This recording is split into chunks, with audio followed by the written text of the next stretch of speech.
어제 새벽 미국과 이란 간 군사적 충돌이 현실이 되었습니다.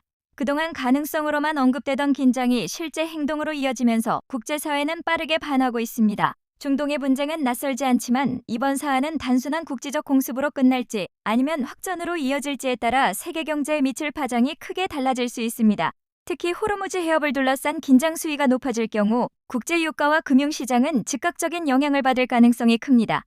이것은 더 이상 남의 나라 이야기가 아닌 바로 우리의 생존 문제입니다. 지리적 거리와 경제적 거리의 역설, 한국과 중동. 지도로 보면 참 멀리 떨어져 있습니다. 하지만 경제라는 돋보기로 들여다보면 우리는 중동과 실시간으로 연결되어 있습니다. 대한민국이 사용하는 원유의 압도적인 물량은 해외 수입에 의존하며 그 중심에는 중동이 있습니다. 특히 주목해야 할 곳이 바로 호르무즈 해협입니다. 이곳은 전 세계 에너지 흐름의 심장과도 같은 곳이죠. 전 세계 해상 원유 수송량의 무려 20% 이상이 이 좁은 해협을 통과합니다. 좁은 길목 하나가 막히거나 흔들리는 것만으로도 국제 유가는 완만한 상승이 아니라 수직으로 솟구치는 급등 국면으로 전환될 가능성이 매우 큽니다. 우리가 타는 자동차의 기름값, 우리가 쓰는 물건의 배송비가 이 좁은 해협의 평화에 달려있다는 뜻입니다.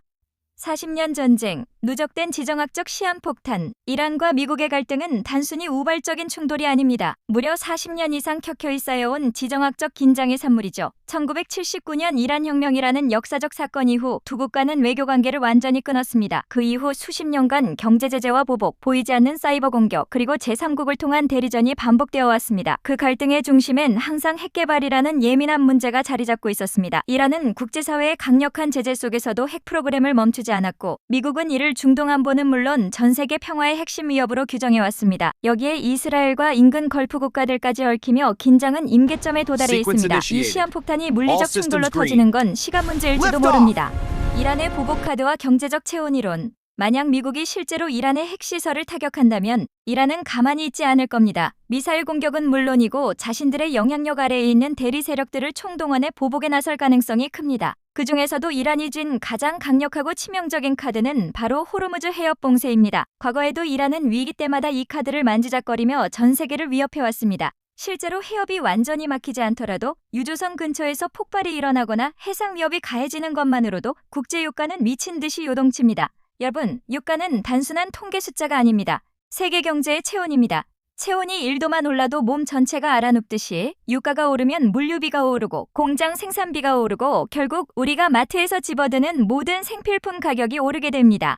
에너지 자립도 0%에 가까운 한국의 현실. 대한민국은 세계 10위권의 당당한 경제대국입니다. 하지만 내실을 들여다보면 치명적인 약점이 있습니다. 바로 에너지 자립도가 극히 낮다는 점이죠. 원유, 천연가스, 주요 광물, 이 현대산업의 쌀들을 거의 전적으로 수입에 의존합니다. 만약 유가가 배럴당 30달러 이상 급등한다면 이건 단순히 주유소 기름값이 몇백 원 오르는 차원을 넘어섭니다. 정유사의 원가 구조가 붕괴되고 전기를 만드는 단가가 치솟으며 가뜩이나 예민한 전기요금 인상 압력이 턱 밑까지 차오릅니다. 특히 우리나라의 자부심인 반도체, 철강, 화학산업은 엄청난 에너지를 쓰는 집약산업입니다. 전력 비용이 오르면 생산 단가가 비싸지고 결국 세계 시장에서 우리 제품의 경쟁력은 곤두박질치게 됩니다.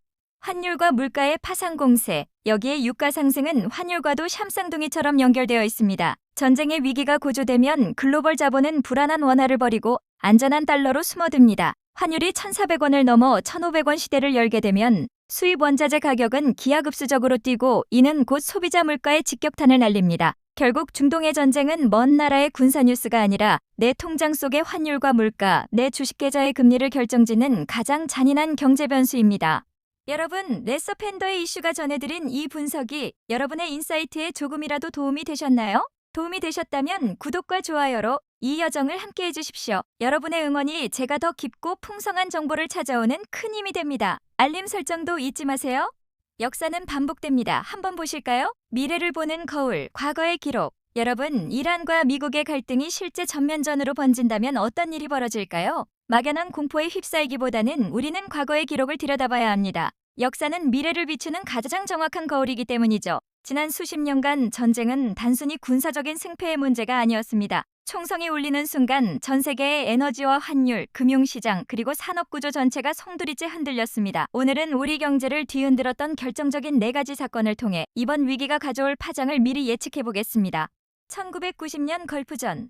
속도가 결정한 경제적 충격 첫 번째 사례는 1990년 걸프전입니다. 이라크가 쿠웨이트를 전격 침공하자 국제 유가는 그야말로 수직 상승했습니다. 단 몇 달 만에 유가는 2배 가까이 폭등했죠. 에너지 가격의 폭주가 시작되자 전 세계는 인플레이션 압력에 시달렸고 각국 중앙은행은 긴급하게 긴축적인 통화 정책을 고민해야 했습니다. 당시 고도성장 가도를 달리던 한국 경제도 예외는 아니었습니다. 에너지 수입 비용이 눈덩이처럼 불어나며 무역 수지에 엄청난 부담을 줬습니다. 하지만 여기서 우리가 주목해야 할 단어는 바로 지속 기간입니다. 다행히 전쟁이 빠르게 마무리되면서 유가는 다시 안정세를 찾았습니다. 충격은 강했지만 짧았기에 우리 경제가 입은 상처도 제한적일 수 있었던 사례였습니다. 2003년 이라크 전쟁 불확실성의 고착화. 두 번째는 2003년 이라크 전쟁입니다. 이 전쟁은 앞선 걸프전과는 양상이 완전히 달랐습니다. 바로 전쟁의 장기화였죠. 처음엔 단기 충격인 줄 알았던 유가 상승이 전쟁이 길어지면서 중동 전체의 지정학적 리스크를 아예 고정된 변수로 만들어버렸습니다.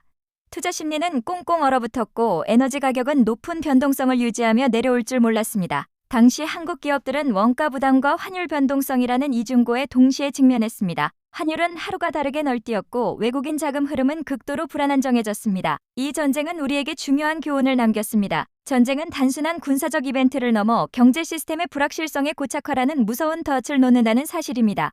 2011년 아랍의 봄, 공급 우려라는 보이지 않는 적. 세 번째 사례는 2011년 아랍의 봄입니다.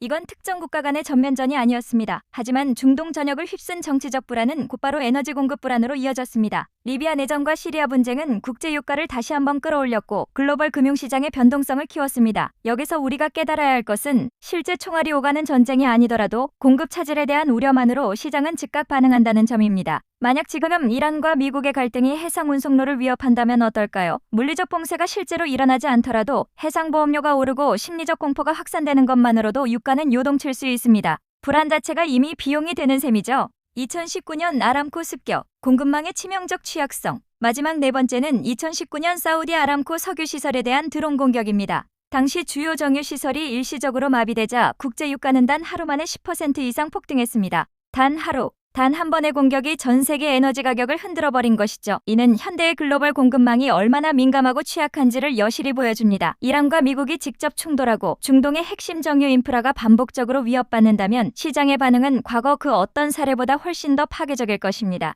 이미 팬데믹 이후 공급망의 무서움을 경험한 우리에게는 더 큰 공포로 다가올 수밖에 없습니다. 과거가 보내는 세 가지 경고와 클로징이 네 가지 사례를 통해 알 수 있는 공통점은 명확합니다. 첫째, 유가는 심리와 공급 우려에 즉각 반응합니다. 둘째, 환율과 금융시장은 에너지 리스크에 연동되어 움직입니다. 셋째, 전쟁이 길어질수록 그 충격은 우리 경제의 구조 자체를 바꾼다는 것입니다. 단기 충돌은 공포 프리미엄으로 끝날 수 있지만 장기전은 우리 삶의 비용 구조를 근본적으로 바꿔버립니다. 여러분, 과거의 사례는 단기 충격과 장기적 구조 변화라는 두 얼굴을 동시에 보여주었습니다. 이란과 미국의 갈등이 심화될 지금 우리는 이 두 가지 가능성을 모두 열어두고 대비해야 합니다.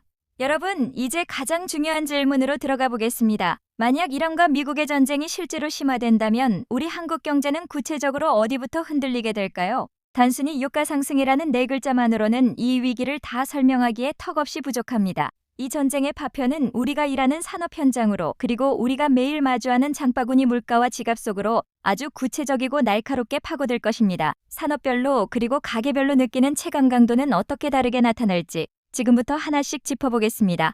흔들리는 국가 기관 산업 정유, 화학, 그리고 제조 먼저 우리 경제의 뿌리인 정유와 에너지 업종입니다. 국제 유가가 급등하면 정유사들은 일시적으로 재고평가 이익을 얻으며 웃을 수도 있습니다. 하지만 유가 상승이 장기화되면 이야기는 달라집니다. 에너지 가격이 오르면 기업들의 생산 단가가 상승하고 이는 결국 소비자 가격으로 전가해야 하는 압박으로 이어집니다. 특히 석유화학 업종은 원료 가격 상승에 그야말로 직격탄을 맞게 됩니다. 수출 비중이 높은 우리 기업들은 환율 변동성까지 겹치며 이중고를 겪게 될 것입니다. 여기에 제조업 전반의 위기도 빼놓을 수 없습니다. 반도체, 자동차, 철강, 배터리 산업은 에너지와 원자재에 전적으로 의존합니다. 전력 단가 상승은 곧 생산 비용 상승이고 환율이 급등하면 수입하는 장비와 소재 비용도 함께 치솟으며 특히 글로벌 공급망의 핵심인 반도체 산업은 물류 차질이 발생하는 순간 납기 지연과 계약 위반 리스크라는 거대한 폭풍을 맞게 될 것입니다. 서비스업의 비명, 항공과 해운 다음은 항공과 해운 업종입니다. 여러분, 항공기 운영비의 상당 부분이 무엇인지 아십니까? 바로 연료비입니다. 유가가 급등하면 항공권 가격 인상은 피할 수 없는 선택이 됩니다. 유류 할증료가 치솟건 해외여행 수요가 위축되면 항공업계는 다시 한번 고통의 터널을 지나야 합니다. 해운업종 역시 마찬가지입니다. 운임 상승으로 인한 일시적인 수익 개선이 있을 수 있지만 글로벌 경기가 위축되어 물동량이 감소하기 시작하면 장기적으로는 수익 구조 자체가 흔들리게 됩니다. 중동의 총성은 이처럼 우리 하늘길과 바닷길을 동시에 막아서게 됩니다. 가계의 비급 2,500원 휘발유와 도미노 물가 상승. 이제 우리의 안방으로 시선을 돌려보겠습니다. 가상의 상황을 하나 설정해보죠. 국제유가가 배럴당 $30 이상 상승하고 환율이 1,500원에 근접한다면 어떤 일이 벌어질까요? 주유소의 휘발유 가격은 리터당 2,000원 중반을 넘어 2,500원을 향해 달려갈 것입니다. 단순히 기름값의 문제가 아닙니다. 전기요금 인상 압력이 커지고 가스비와 난방비 부담이 눈덩이처럼 불어납니다. 물류비가 오르면 식료품과 모든 생필품 가격도 점진적으로 그러나 확실하게 오릅니다. 체감 물가는 서서히 우리 일상을 조여오고 결국 가계 소비는 위축되며 내수 경기는 둔화라는 늪에 빠지게 될 것입니다.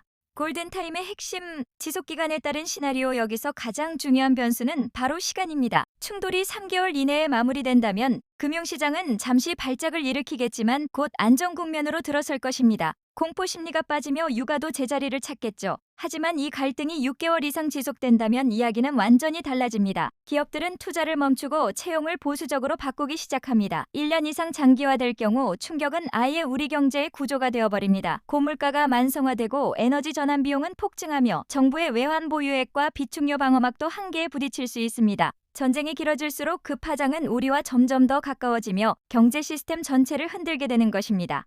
누가 이기느냐보다 중요한 질문, 결국 핵심은 누가 이기느냐가 아닙니다. 이 갈등이 얼마나 오래 지속되고 얼마나 넓게 확산되느냐입니다. 중동에서 시작된 군사적 충돌은 생각보다 빠르게 우리의 일상을 위협하는 현실적인 경제 변수로 돌아옵니다. 전쟁은 단순한 군사 뉴스가 아니라 시스템 전체를 뒤흔드는 변수라는 사실을 잊어서는 안 됩니다. 여러분, 에서팬더의 이슈가 전해드린 3부작 시리즈가 국제 정세를 바라보는 여러분의 시야를 넓히는 데 도움이 되셨나요? 앞으로도 이런 거대한 흐름이 우리 경제에 미치는 영향을 가장 날카롭게 정리해드리겠습니다. 도움이 되셨다면 구독과 좋아요로 함께해 주시고 알림 설정도 잊지 마세요. 시청해주셔서 감사합니다.